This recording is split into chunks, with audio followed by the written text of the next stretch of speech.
If the Vision can tux up, so can I. Yes, I do have my prom tonight. Yes, I did have an AP exam this morning. But yes, I did see Captain America Civil War in between those two things, and I absolutely want to give you guys my thoughts on it. Because I'll tell you right off the bat, this movie's amazing. I'm going to give it an A.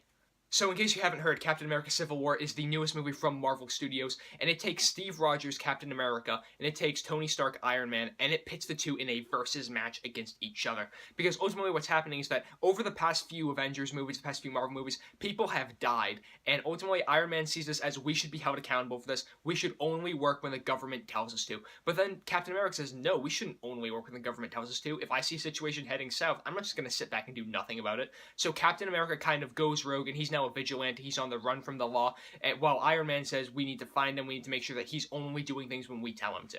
And that's basically the gist of this movie. All the Avengers pick sides. Are they Team Cap, like, you know, let's stand up for ourselves? Or are they Team Iron Man, let's stand up for the government? And it's these two sides colliding, and it's really great. Because ultimately what I love about these movies is the story. The action in this movie is great, sure, I'll talk about that in a little bit. But the story of this movie is awesome. Because ultimately, the movie doesn't glorify Iron Man to be this villain, this, like, bad guy. You see where both sides are coming from in this movie. You see Iron Man as this tortured human being who's gone through so much and feels like he has a lot of blood on his hands. You understand that he wants everybody to register to the government. But then you see Steve Rogers, a guy who's in such a different place than he was at the beginning of Captain America 1, and you understand why he wants things to be the way they should be. Because he grew up in the World War II era, and he doesn't think people should have to submit to the government if the government tells them to. And you see Captain America has changed so much over the course of these movies, but he still believes in what he believes in. And Iron Man has changed so much over these movies, but he still believes in what he believes in because of that change. And these two conflicting, it's just a result of that. You see these two personalities and how much they've changed over the course of their lives, and you see why they're fighting, and you understand that there's going to be conflict because people think differently. So the story of this movie overall, there's a lot going on in the story of this movie, but that's the basic breakdown, and the basic breakdown is executed so well. It's directed with a lot of heart, it has a lot of emotion running throughout it, it talks about friendship and family, and I thought both those themes were handled super well throughout this movie. Not to mention, it has so many characters in this movie, but it's also handled well. Nobody feels out of place here. You've got Scarlet Witch in this movie, you've got Black Widow in this movie, you've got the Winter Soldier in this movie, you've got Iron Patriot in this movie, you've got Ant-Man in this movie, you've got Black Panther in this movie, you've got Spider-Man in this movie, but they all feel like they fit super well into the movie. Because like I said, you have Captain America and Iron Man, those are the main two. Then you've got all these other characters, and they all fit their place as well. The two I'm going to talk about for right now are Black Panther and Spider-Man, because they are the two new ones. Black Panther, awesome, fantastic introduction. You immediately understand his motivation in this universe. Spider-Man, hilarious. I smiled every time he was on screen because Tom Holland, amazing new Spider-Man. He takes the Amazing Spider-Man, he takes Sam Raimi's Spider-Man, and he combines them into one, and it's awesome.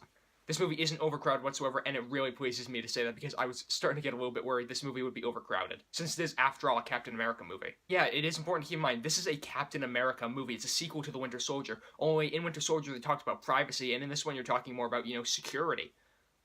This movie incorporates a lot of themes of, like, modern politics and a lot of what's going on in the world today, and it combines that into this movie, and I was really baffled watching this movie how much this felt like it took place in the real world. Because Marvel movies, they always have, like, a little bit, you know, you feel like, suspend your disbelief. But there are scenes in this movie where you actually feel like they are in a boardroom someplace, they are talking about this piece of legislation being passed, about whether or not to regulate superheroes. The fact that the Russo brothers, the directors of this movie, were able to do that so well is just baffling to me. Speaking of baffling, the action in this movie. There's a scene at an airport in this movie that's really well done. There's a scene at the very tail end of this movie, extremely well done. I can't determine which of the two is my favorite so far. That being said, this isn't a perfect movie, and while I'm talking about the action, for the first hour or so, the action sequences were kind of filmed in shaky cam, and there were some jump cuts here and there. So I will say that's one of my few complaints with the movie.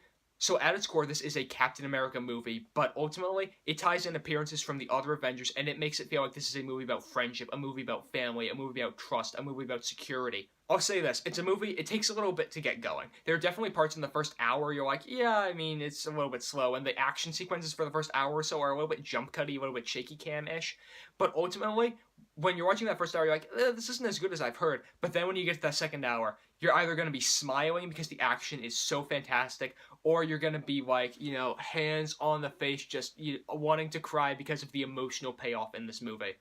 This movie takes you on twists and turns. This movie has characters that you've always wanted to see fight other characters that you never imagined you would see those characters fight. This movie has really great action aside from the first hour. It has a compelling story. The direction is awesome. Everything's balanced super well in this movie. This was my most anticipated movie for the year, and I did not think it would live up to my expectations. It did live up to my expectations. I was kind of, on the fence about whether or not to give this an A- or an A, but if you saw the beginning of this video, you know that I am going to give it an A, because if you see a time lapse of my ride home, my smile just gets bigger the more I think about this movie. But guys, those are just my thoughts on Captain America Civil War. I got a prom to get to, but while I'm gone, be sure to leave your thoughts in the comment section down below. I'll probably do a spoiler-filled review of this movie in a couple days. You guys can go over to mymoviethoughts.com if you want to check out a couple more posts from me. You guys can follow me on Twitter. I'm at John M. Hayeck. You guys can subscribe to this channel if you like what you've seen here. I've got annotations to all those around here someplace, also linked in the description.